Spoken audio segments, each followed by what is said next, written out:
$30,000. That's the number one Reddit user was staring down just to put a washer and dryer inside their own apartment. They have over $1 million in net worth, multiple six figures in income, zero real debt, and they were still losing sleep over whether to spend the money. Turns out the hard part isn't the math, the psychology is, and that's exactly where this one gets interesting. Hey Profiteer, Eric here, welcome back to Real Money Stories. Today we're digging into a post from the Personal Finance subreddit about a 5-figure quality of life purchase and whether I can afford it is actually the same question as, should I do it? So some quick framing before we get into their words. This is a person who says money isn't really the constraint, it's the fear of pulling the trigger on a number that feels big. Let me read it to you in their own words. I'm hoping for a sanity check on some home improvements. I live in an older high-rise building in a major HCL city where there's a shared laundry room that is driving me nuts. The machines are broken or in use half the time. I feel like I'm chained to the building for a couple hours whenever I do laundry. I must keep a stupid key card at Severy. Because it's an old building with very particular plumbing criteria, I can get it in unit put in, but it'll be very expensive. Approximately $30,000 all in, including labor, materials, the actual machines permitting etc. This is from a contractor whom I think is trustworthy. I've gotten a lower estimate from another one, but the one with a high estimate actually showed up, took measurements, spoke to the building engineer about requirements, and so forth, so is much more trustworthy. I'm thinking of pulling the trigger on it, but the dollar figure is giving me cold feet. I'm kind of hoping folks here will either reassure me or explain to me why it's nuts. For what it's worth, I have plenty of money and can actually easily afford it. 47, single, no debt except a very cheap mortgage, no kids, gross income upwards of $300,000 annually, net worth north of $1 million, with plenty, actually too much, cash on hand. So this is really just psychological for me. It feels insane and scary, dropping 5 figures on what amounts to a quality of life improvement. And I assume that I'll recover some amount of the value of the installation back if I ever sell the place, because my neighborhood is full of old buildings. In-unit laundry is pretty rare and desirable. Thank you. Eat it. 1. Thank you, everyone. 2. Clarifying some repeated questions. Yes, I own my unit, and the overwhelming majority of the cost will come from carpentry, electrical, and plumbing needed for my HOA's very particular rules on how in-unit laundry gets installed. For example, it has to be on a particular chunk of the plumbing, which will, with my unit's configuration, require running plumbing under a hallway, hence tearing up and replacing some flooring, etc. 3. I've thought about moving to a more modern building. Except I have a 2.5% COVID-era mortgage I'm keeping. B, closing costs would be almost as much as the install. And most importantly, C, my current place has an irreplaceable view I couldn't get in a newer building, except at like $100,000 more, plus it's walkable to the office. 4, my main alternative use for the money would be throwing into investments. 5, I've thought about hiring a laundry service, but I like to baby my clothes and would go crazy if my favorite stuff came back shrunken or got lost. Okay, first thing I want to say reading this, there's nothing wrong with you for feeling nervous about this. A lot of people assume once you hit a certain net worth, spending decisions get easy. They don't. If anything, they get more confusing because now the constraint isn't, can I afford this? It's what's actually worth doing with money I already have. That's a different, weirder problem, and honestly a good one to have. I've been writing about money for over a decade, and I keep seeing the same pattern with people in this exact spot: high income, healthy savings, no debt. The anxiety almost never scales with the actual financial risk. Someone with $300 in savings and someone with $3 million both get a pit in their stomach looking at a big number. The dollar amount triggers the fear. The dollar amount is not by itself the danger. So let's actually look at whether this is nuts. Here's what I'd probably do in their shoes. First framework, the net worth stress test. Take the purchase and divide it by your total net worth.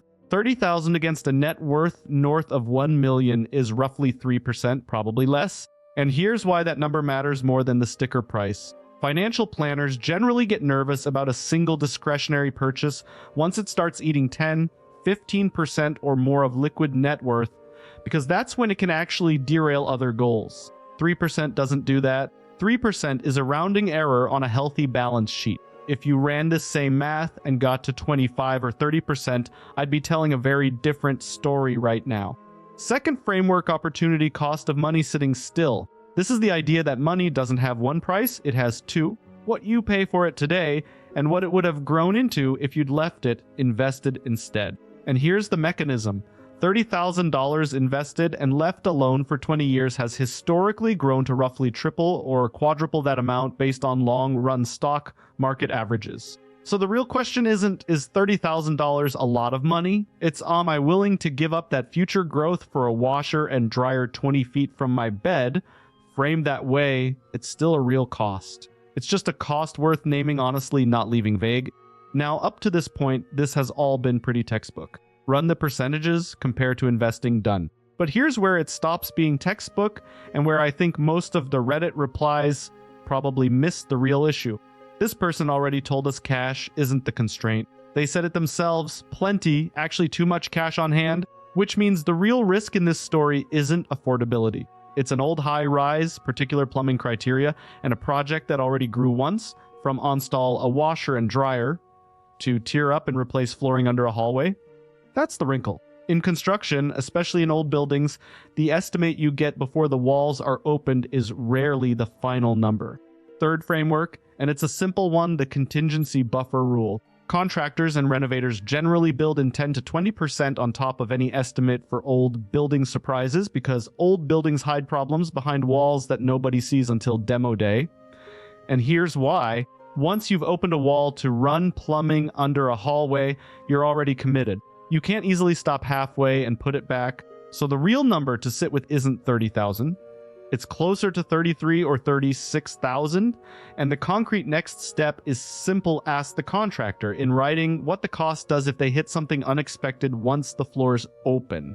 Fourth framework: return on life, not just return on investment. This concept comes from financial planning author Mitch Anthony. It's the idea that some purchases should be judged by how much friction and dread they remove from your daily existence, not by resale value or ROI. And here's the mechanism behind it. This person described feeling chained to the building for hours at a time, broken machines, a key card, real recurring frustration, probably 50 plus times a year for as long as they stay in that apartment. At 47, staying put for the view in that 2.5% mortgage. This isn't a short-term call. It's a decision for the long run. That's plausibly a decade or two of recovered time and lowered stress every single week. Run the numbers on cost per use over 15 or 20 years, and $30,000 stops looking large. One more thing worth naming honestly: don't lean on resale value as the reason to say yes. In-unit laundry might help at sale time in a building where it's rare, but home improvements rarely return their full cost dollar for dollar. And this person's own contractor conversation makes clear that a big chunk of that $30,000 is invisible plumbing and electrical work behind a wall, not a shiny feature that commands a premium. Treat any resale bump as a nice bonus, not the justification. And just a friendly reminder that this episode is intended for entertainment and education purposes only, and should not be considered financial or legal advice. If you're weighing a purchase like this yourself, especially one connected to construction or your building's specific rules, it's worth consulting a qualified financial advisor. And in this case, bring in a second contractor for a gut check on your own situation. So before you decide, here's the actual checklist. Confirm the 3% of net worth math holds for your full picture, not just the number in your head. Ask the contractor to put a contingency range in writing. And be honest about whether you're solving a real recurring problem or just buying a feeling of certainty. For this specific person, at 3% of net worth, zero debt, and a decade plus of daily frustration on the other side of the ledger, I don't think this is nuts. I think it's a well-reasoned yes, with one phone call left to make first.